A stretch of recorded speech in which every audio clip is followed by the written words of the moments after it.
forevermore I owe you. Oh, I do. I called out to you, oh Lord. Magandang umaga po at welcome po sa ating programa, My Morning Manna with Pastor Ochi. Ang awitin po ninyong narinig is OIOU ni Raybo sa kanyang album na The Altar.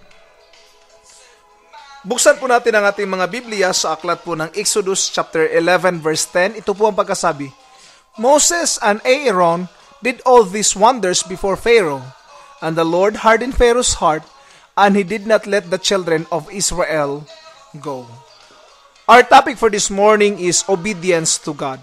Atin pong nabasa si Moses at si Aaron, no, na lumapit doon kay Pharaoh at sinabing, let my people go.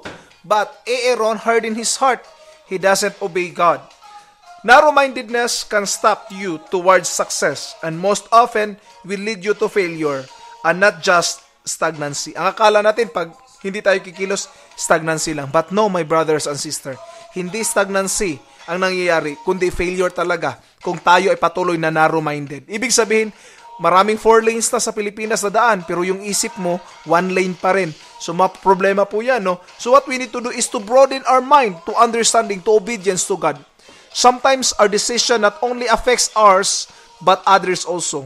Ang akala natin, tayo lang ang naapektuhan ng desisyon natin, but actually, hindi lang tayo, kundi pati ang mga taong nakapalibot sa atin ay naapektuhan sa desisyon na ating ginagawa. Another point po, sometimes our decision does not only affects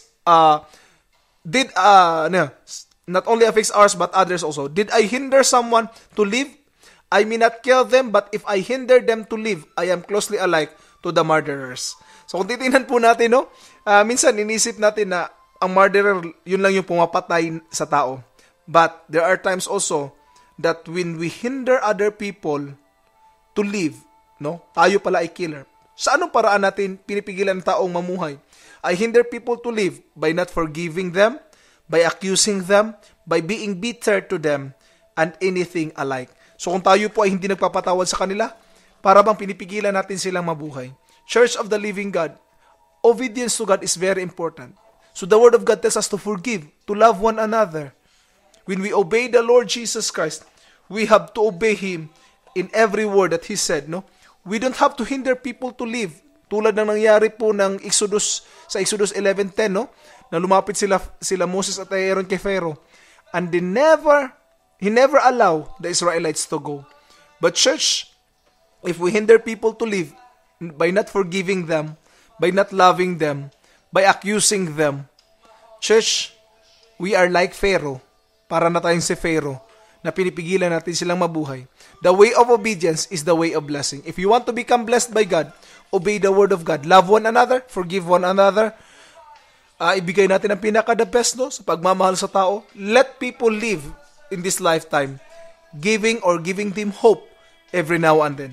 So my challenge is obey God because there are blessing in obedience. God bless po. This